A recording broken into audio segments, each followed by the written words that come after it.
Andrew. So like the social dimension, like that you're working with other people who are like your peers. So like for instance, like you're afraid that something you're going to say is going to hurt somebody or it'll embarrass yourself or something like that, and then you start thinking about that. Okay, ready? Now look. It's never personal, and yet we also want to be respectful. You know, we want to be appropriate. Let's say I'm working opposite someone and I don't know. Bear with me, I'm just trying to go to an extreme. Have a seat, my friend. And let's just say they have a very low cut top and a lot of cleavage. I'm gonna let that moment know. It's just, I don't want to embarrass them. I'm just gonna let that go. Because I always, and it's interesting, I love your question, because when Sandy would say, there's no ladies and gentlemen in acting. Work from your impulses. Okay, but there's some impulses I'm going to sit on. Years ago, I had a student, probably into the second session, definitely. Somebody was at the table, setting a table for a dinner, and they had brought a bottle of wine, a real bottle. They knew they weren't going to open it. No booze is ever allowed in here.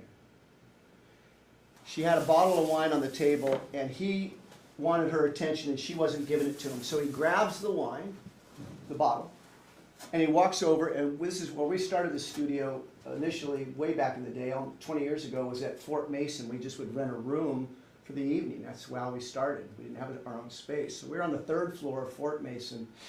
He walks over to the window, and the window's open, he holds it out. And she goes, don't taunt me, don't taunt me. He goes, you think I'm taunting you? She goes, I think, and he lets go. You hear it break. I jumped up, I lit him up, I don't mean like, but I just said, what are you doing? What are you thinking? Well, you say follow every impulse. Really? So this is what gives Meisner trained actors a bad name. That poorly trained, that we think we can just do anything. Well, guess what? If I'm going to play with you and I get pissed at you, I can't flip the table, but I have an impulse. I can't flip the table because guess what? We now have a mess. And there's an entire first act that still has to happen. And the next scene is people coming to eat at that table. But boy, I followed my impulses. No, not okay. Right? So there's some impulses you have to sit on. Now those are extremes, but back to the woman with some cleavage.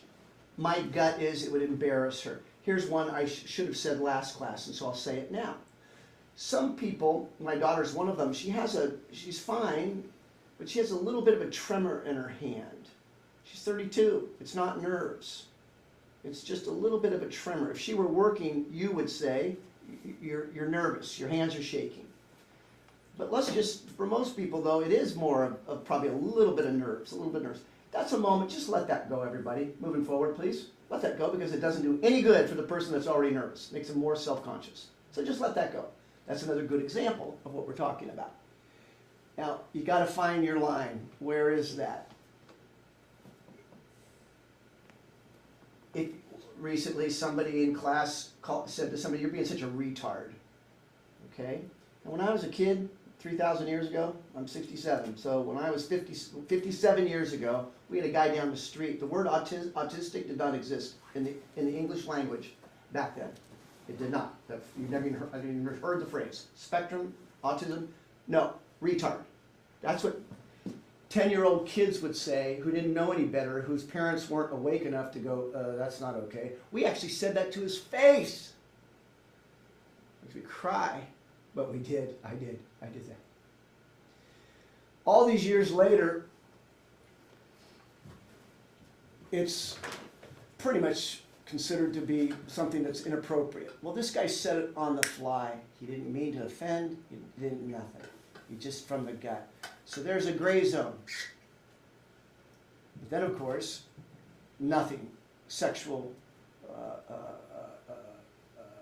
homophobic, racial will ever be tolerated here. And so hopefully that impulse wouldn't even be inside you. But if it were to, and you were to say it, boom, you're gone. So, I love your question. Yeah. There's a lot of answers there. There's a little bit of gray, and you gotta find your sweet spot.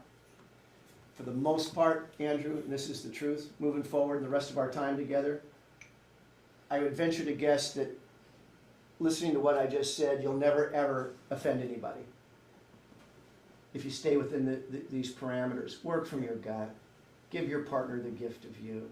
If something happens that's so inappropriate, I'll stop the work and I'll teach off of it. It's so extreme, well, we have a different issue. But otherwise, you just go, you're such a fucking bitch right now. That's the gut. That's the that's.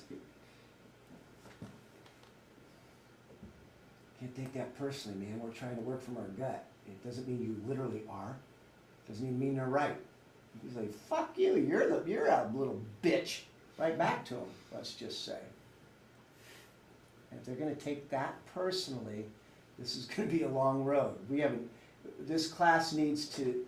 We need to get out of the slow lane and move to the fast lane. We're headed there. And there's going to be so much more life coming in this room. And moments like that. And it's not so that we can be crude and rude, and it's just we're going to get to our gut more than ever, unfiltered. And yet, always sitting on certain impulses. Good.